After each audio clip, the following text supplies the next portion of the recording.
Alhamdulillahi Rabbil Alameen wassalatu wassalamu ala ashrafil anbiya'i wal mursaleen nabiyyina Muhammadi wa ala alihi wa sahbihi ajma'een. Amma ba'du, assalamu alaikum wa rahmatullahi wa barakatuh, and welcome to our final episode of Ayyuh al-Walad on the final day of Ramadan. And as you can see, shining on my face is the noor of the day, because we're delivering this during the day in order for it to fit within our Ramadan schedule, because obviously in about just under 2 hours time, it will be Maghrib time, and then it will be the night of Eid here in the UK, and then it will be the day of Eid, inshallah. So we wanted to make sure that we got everything in during the Ramadan period. So we got, again, quite a long session, hopefully not too long, maybe just under an hour, in which we're going to complete the second part of the 21st Council. We're also going to do the 22nd Council and the 23rd Council, and there is going to be a dua at the end as well, inshallah. So without further ado, let's make a start. He says, as he's looking for an eraser, I won't need that. Bismillah ar-Rahman ar-Rahim. Wathalith. Now, if you remember, there was 4 things which Imam Ghazali was telling his student to avoid. We'd gone through 2. We're now going to mention the 3rd thing. Okay. Then we're going to mention the 4th. And then we're going to mention 4 things which he wanted his student to be involved in. وَالثَّالِثُ مِمَّا تَدْعُ أَنْ لَا تُخَالِطَ الْعُمَرَاءَ وَالسَّلَاطِينَ. And the 3rd thing that I want you to abandon is you should not mix amongst the leaders and the kings.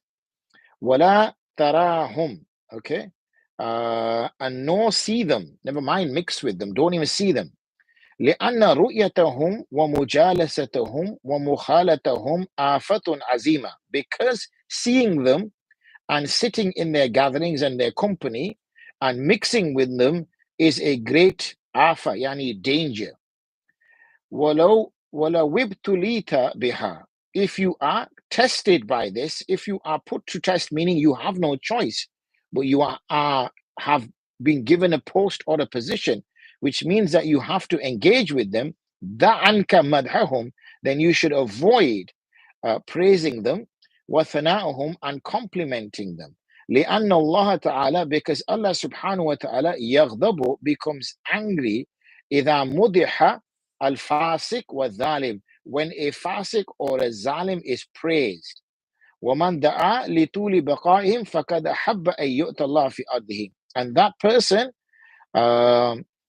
وَمَنْ دَعَا لِطُولِ بَقَائِهِمْ, and that person who supplicates for a long life, فَقَدْ أَحَبَّ أَن يُؤْسَ اللَّهُ فِي أَرْضِهِ. It is as though he wants أَحَبُّ, he prefers that, meaning if they make dua for their long lives, sometimes the kings and the sultans may ask you, the ulama, to make dua for them. So the Imam Ghazali is saying that if you make dua for a long life for them, then it is as though you prefer that the disobedience of Allah exists on the earth, because this is making a statement that, generally speaking, the leaders of a people are their oppressors, and they are usually who don't bring good religious affairs into life. وَالرَّابِعُ مِمَّا تَدَعُ أَلَّا تَقْبَلَ شَيْئًا مِنْ أَتَاءِ الْأُمَرَاءِ وَهَدَايَاهُمْ. The 4th thing you should avoid is you should not accept anything from the givings or the giftings of the leaders, وَهَدَايَاهُمْ, and their presents. وَإِنْ أَلِمْتَ أَنَّهَا مِنَ الْحَلَالِ, even if you know that what they are giving to you is from the halal. لِأَنَّ الْمَطْمَعَ مِنْهُمْ يُفْسِدُ الدِّينَ. Why? Because expecting something from them, having this expectation from them, destroys the deen. لأنه يتولد منه المداهنة والمراعاة جانبهم, because what this brings about is you now kind of tending to their whims and desires, because you've become dependent upon pleasing them, because you know that if you please them, they'll gift you, and if you don't please them, they won't gift you. Okay. وَالْمُوَافَقَةُ فِي ظُلْمِهِمْ, and in essence what you're doing is you have become complicit in their zulm, oppression. وَهَذَا كُلُّهُ فَسَادٌ فِي الدِّينِ. All of this is considered as a destruction in the deen. وَأَقَلُّ مَضَرَّتِهِ أَنَّكَ إِذَا قَبِلْتَ أَطَايَاهُمْ وَاسْتَفَعْتَ مِنْ دُنْيَاهُمْ أَحْبَبْتَهُمْ. And the least, okay, of its madarati, the least of its harm is أَنَّكَ إِذَا قَبِلْتَ أَطَاعِهُمْ, that if you accept their gifts, وَانْتَفَعْتَ مِنْ دُنْيَاهُمْ, and if you benefit from their dunya, meaning their possessions, their worldly possessions, أَحْبَبْتَهُمْ, and you like them, وَمَنْ أَحَبَّ أَحَدًا يُحِبُّ طُولَ عُمْرِهِ, and whomsoever likes يحب طول عمره, who likes the lengthening of his age, وبقائه بضرورة, and him staying unavoidably, وفي محبة بقاء الظالم, and in the loving of the remaining of the oppressors, إرادة الظلم على عباد الله. So the question as being the reason why this association or this disassociation from the leaders is that the leaders are generally oppressors. They do bad things. And if you're going to try to please them, then you're going to make dua for them. You're going to say good things to them. And this becomes a consequence of more evil continuing upon the earth. وَإِرَادَةُ خَرَابِ الْعَالَمِ, and it is bringing about the destruction of the world. فَأَيُّ شَيْءٍ يَكُونُ أَضَرَّ مِنْ هَذَا لِلدِّينِ وَالْعَافِيَةِ. So what can be worse than this, both for the deen and for the end result? وَإِيَّاكَ إِيَّاكَ, and be careful, beware, أَنْ يَخْدَأَكَ إِسْتِهْوَاءُ الشَّيَاطِينِ, and be weary of the whisperings of the demons, أو قول بعض الناس, or some of the people advising you, بأن أفضل وأولى أن تأخذ الدينار والدرهم منهم, that it is better and more sound that you take money from them, وتفرقهما بين الفقراء, and then you spend that amongst the poor, والمساكين, فإنهم ينفقون في الفسق والمعصية, because then what you're doing is you are spending in fisk, disobedience and transgression. وَإِنْفَاقُكَ عَلَى ضُعَفَاءِ النَّاسِ خَيْرٌ مِنْ إِنْفَاقِهِمْ, and your spending upon the poor is better, on the weak of the people is better than their spending. فَإِنَّ اللَّعِينَ قَدْ قَطَعَ أَنَاقَ كَثِيرًا مِنَ النَّاسِ بِهَذَا الْوَسْوَسَةِ. Indeed, the la'in, the cursed one, okay, he has broken the necks of many people by giving this advice. وَقَدْ ذَكَرْنَاهُ فِي إِحْيَاءِ الْعُلُومِ فَاطْلُبُهُ ثَمَنَهُ. So I have discussed this in great detail in my book, إِحْيَاءُ الْعُلُومِ, so study it there. So this is an interesting point he makes here. The interesting point he makes here is that you will get some people who will advise you, okay, that it is better that you stay in the company of the powerful. You stay in the company of the rich. Why? Because if you stay in the company of the powerful and then you stay in the company of the rich, then what they will do is they will give you money, they will give you wealth. Then what you can do with this wealth is you can then spend it, okay, on the poor, and you can spend it on the weak, and they would have spent that money doing something else. Instead, you're using it and spending it on the poor. Imam Ghazali says that this is the worst advice someone can give you.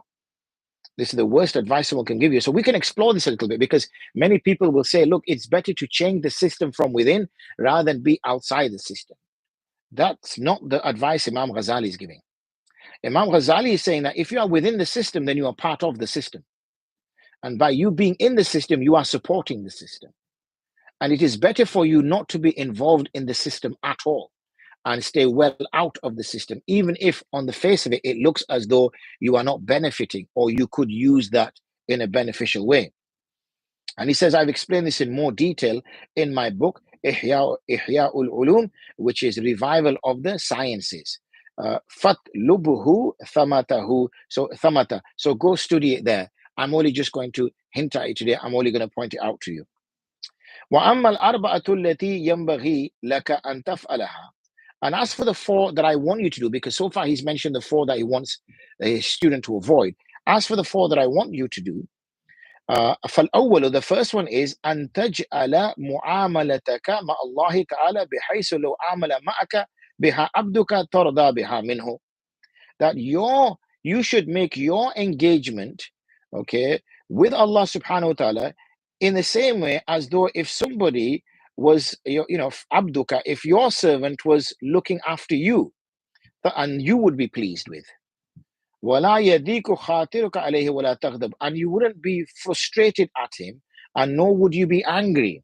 Meaning, if you want to see what type of relationship you should have with Allah subhanahu wa ta'ala, then think of how you would expect to be cared for and tended for and respected by, say, a servant of yours or an employee of yours.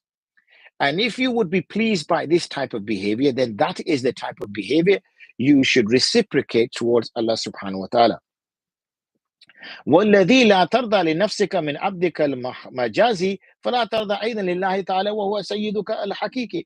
So that person or that which you are not happy with for yourself from this majazi, yani hypothetical slave or servant that we just made for this example, فلا ترضى أيضا لله تعالى, then Allah will not be pleased with this either. It will not be pleasing to Allah either. وهو سيدك الحقيقي, when he is your true Lord, he is your true master. Wathani, the second thing that I would like you to engage in is كلما عملت بالناس اجعله كما ترضى لنفسك منهم. However way you engage with people, then engage with them in that way that would please you if in the way they engage with you. Meaning, do with people as you would want to be done to yourself.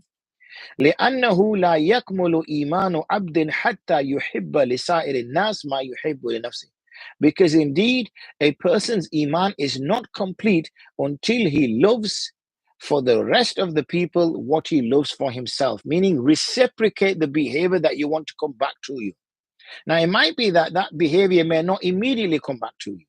That does not matter. It will take its time to come back to you. It may not come back to you from the person that you were good to. It may come back from someone else. But your relationship is to be good to the people. وَالثالث, the third one is إِذَا قَرَأْتَ الْإِلْمَ أَوْ تَالَأْتَهُ يَنْبَغِي أَنْ يَكُونَ إِلْمُكَ يُصْلِحُ قَلْبَكَ وَيُزَكِّي نَفْسَكَ. The third thing that I encourage you to do is that if you study knowledge, or if you read knowledge and if you study it, ينبغي أن يكون علمك, it is necessary that your knowledge يصلح قلبك, it corrects your heart, ويزكي نفسك, and it purifies your soul. كما لو علمت أن أمرك ما يبقى غير أسبوع. The way, for example, you should think about it, the way you should think is كما لو علمت, if you knew that you are going to only live for a week. Okay, so think about it. If I was to say to you right now that you only have a week to live, you're only going to be alive till next Sunday. You only have these 7 days from tomorrow onwards. Now that you know that, now are you going to preoccupy yourself with, as a result of this, it becomes a necessary conclusion, right? That one should not preoccupy himself in the knowledge of fiqh, wal akhlaq, in the knowledge of mannerisms and behaviors, wal usul, in legal theory, wal kalam, in theology, wa amthaliha, and things of this nature. Why? لأن تعلم أن هذه العلوم لا تغنيك بل تشتغل. Because you know now that these type of sciences will not benefit you. Okay. Instead, what will happen? بل تشتغل بمراقبة قلب. Rather, what you should be doing is preoccupying yourself by doing muraqabat al-qalb. Muraqabat al means doing introspection, okay, in your heart, assessing your heart. Wa ma'rifati sifat al-nafs, and understanding the qualities of your nafs. Wal i'rad an ala'iq dunya, and turning away from what the dunya has to offer. Wa tuzakki nafsaka, and to purify your soul. And al-akhlaq al-dhimima, from bad qualities. وَتَشْتَغِلُ بِمَحَبَّةِ اللَّهِ, and preoccupying yourself with the love of Allah Ta'ala. وَإِبَادَتِهِ, and worshipping Him. وَالْإِتِّصَافِ بِالْأَوْصَافِ حَسْنَةِ, and also acquiring good qualities. وَلَا يَمُرُّ عَلَى عَبْدٍ يَوْمٌ وَلَيْلَةٌ إِلَّا وَيُمْكِنُ أَن يَكُونَ مَوْتُهُ فِيهِ. So if you think like that, that this is what I would do if I only had 1 week to live, then one should understand that a night or day does not pass upon a human except that it is possible that he could die in that day or in that night. So in this last section, now he doesn't mention a fourth one. He only mentions a third one. He does not mention a fourth quality that he should adhere to. But in this third quality, what he's saying to him is, think that you're not going to live forever. You know, the days of you studying large books and large studies is pretty much behind you. Remember, he's probably in his 40s. What you should rather be doing is studying that knowledge which is cleansing your nafs, making you a better person. That brings to the end the 21st counsel. So let's look at the 22nd counsel. أيها الولد اسمع مني كلاما آخر. Listen to me for one other speech that I'm going to make. وتفكر فيه, and reflect and ponder over it حتى تجد خلاصا, until you can get some objective out of there, until you can reach some salvation. لو أنك أخبرت أن السلطان بعد أسبوع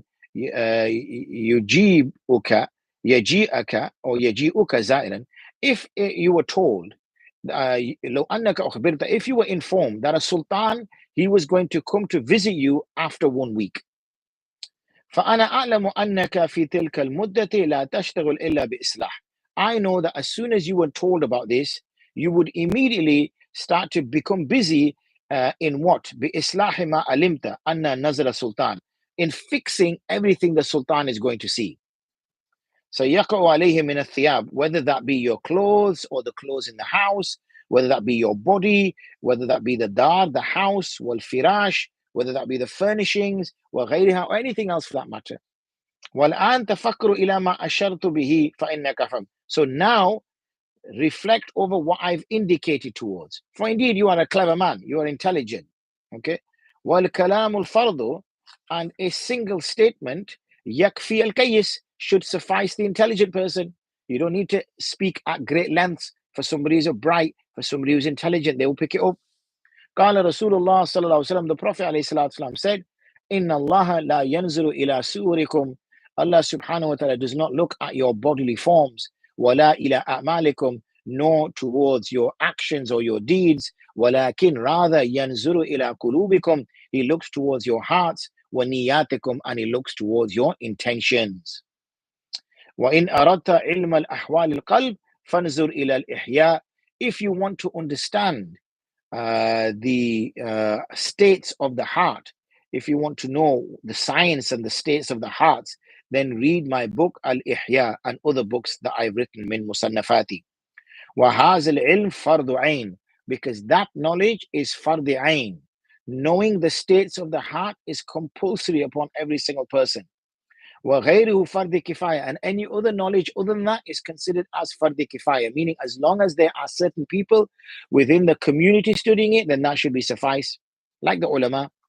إلا مقدار ما يؤدى به فرائض الله تعالى, except that which that you have to learn to be able to fulfill the compulsory acts, like knowing how to pray, knowing how to fast, hajj, knowing how to give zakat, on what things. These things are fard for everybody. If you're married, knowing how to stay with a husband or stay with a wife.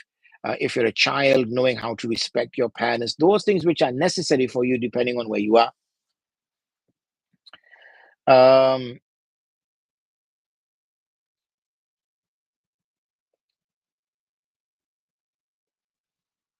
إلا مقدار ما يؤدى به فرائض الله تعالى وهو يوفقك حتى تحصل, and it is he who will grant you success in acquiring it.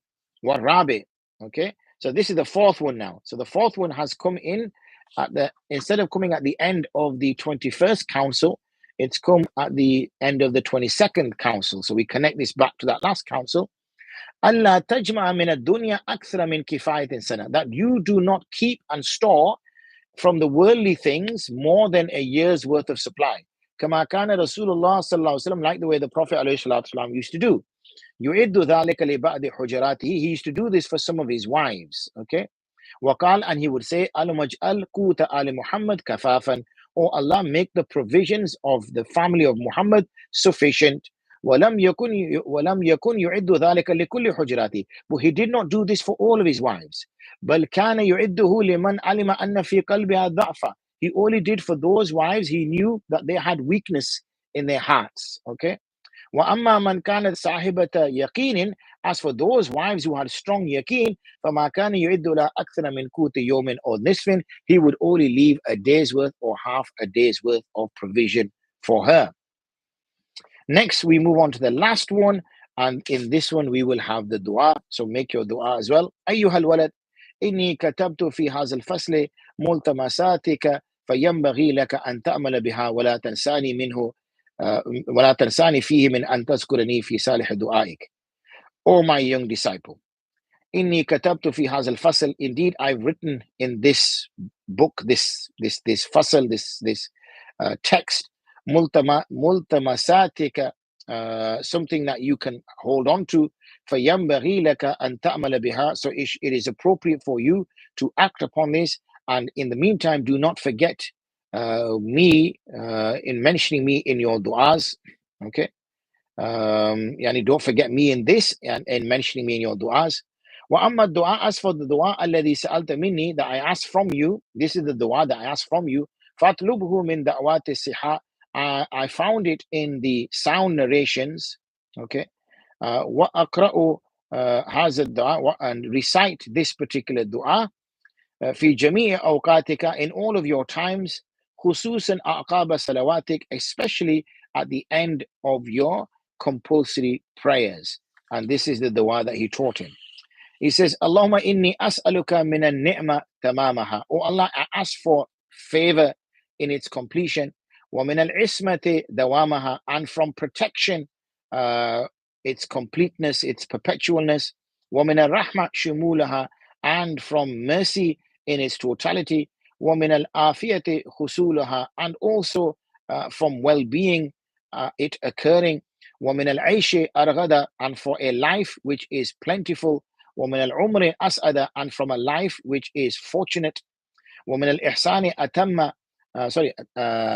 أتمت, and أتمت, أتم, yeah, I thought it was أتم. My eyes are going, mashallah. ومن الإحسان, and from the goodness which is complete. ومن الإنعام, and also from the in'am, yani generosity, gifting, which is great, fulfilling. ومن الفضل أعذبه, and from the bounty which is sweet. ومن اللطف أقربه. اللهم كن لنا ولا تكن علينا. Allah, be for us and do not be against us. اللهم اختم بالسعادة أجالنا. Oh Allah, conclude our lives with good fortune. وحقق بزيادة أمالنا, and make occur for us يعني بزيادة أمالنا, with more increasing in our hopes. وأقرن بالعافية غدونا وأسالنا, and join our mornings with our evenings. واجعل إلى رحمتك مصيرنا ومآلنا, and let us go towards your mercy. وأسبب سجال عفوك على ذنوبنا, and pour the vessel, the bucket of your pardoning over our sins. وَمُنَّ عَلَيْنَا بِإِصْلَاحِ عُيُوبِنَا, and grant us the correction of our faults. وَاجْعَلْ تَقْوَى زَادَنَا, and increase the taqwa in us, the godliness, the God consciousness. وَفِي دِينِكَ اجْتِهَادَنَا, and allow us to strive in your deen. وَعَلَيْكَ تَوَكُّلَنَا, and upon you that we develop our trust. وَاعْتِمَادَنَا, and also our i'timad, dependence. Allahumma, O Allah, thabbitna ala nahjil istiqama. O Allah, establish us upon the path of istiqama, yani constantness and righteousness. Wa'idna fi dunya min mujibatil nadama, and save us and safeguard us in the dunya from the mujibatil namada, the moments of regret that we will have on the Yawm al-Qiyamah, those things which will bring about that regret. وَخَفِّفْ عَنَّا ثِقْلَ الْأَوْزَارِ, and reduce for us the burden, the weightiness of our burden. وَرْزُقْنَا إِيشَةَ الْأَبْرَارِ, and give us the life of the pious people. وَأَكْفِنَا وَأَصْرِفْ عَنَّا شَرَّ الْأَشْرَارِ, and make us, وَأَكْفِنَا, restrain us and remove from us the evil of the evildoers. وَأَتِقْ رِقَابَنَا وَرِقَابَ آبَائِنَا, and free our necks and the necks of our fathers, and the necks of our mothers, and the necks وإخواننا, of our brothers, وأخواتنا, and our sisters, from Jahannam min al-nar برحمتك يا عزيز by your mercy, O Aziz, O Ghaffar, Ya Kareem, Ya Sattar, Ya Alim, Ya Jabbar. Ya Allah, Ya Allah, Ya Allah, برحمتك يا أرحم الراحمين ويا أول الأولين ويا آخر الآخرين ويا ذا قوة المتين ويا راحم المساكين ويا أرحم الراحمين لا إله إلا أنت سبحانك إني كنت من الظالمين وصلى الله على سيدنا محمد وعلى آله وصحبه أجمعين والحمد لله رب العالمين آمين. And that, my dear brothers and sisters, brings us to the end of our series of Ayyuh al-Walad, which started about 29 days ago at the beginning of Ramadan. Alhamdulillah, day by day, apart from the Wednesdays where we had the fiqh half hour and the odd 1 or 2 days where I had some other program here in Bradford, we've managed to complete it. May Allah accept it and may it be a means for change for us, and may it put us in a stronger position, and may Allah reward Imam Ghazali rahimahullah and all those ulama that we have benefited from. Ameen. Wa akhiru da'wana and alhamdulillah rabbil alameen. Assalamu alaikum wa rahmatullahi wa barakatuh.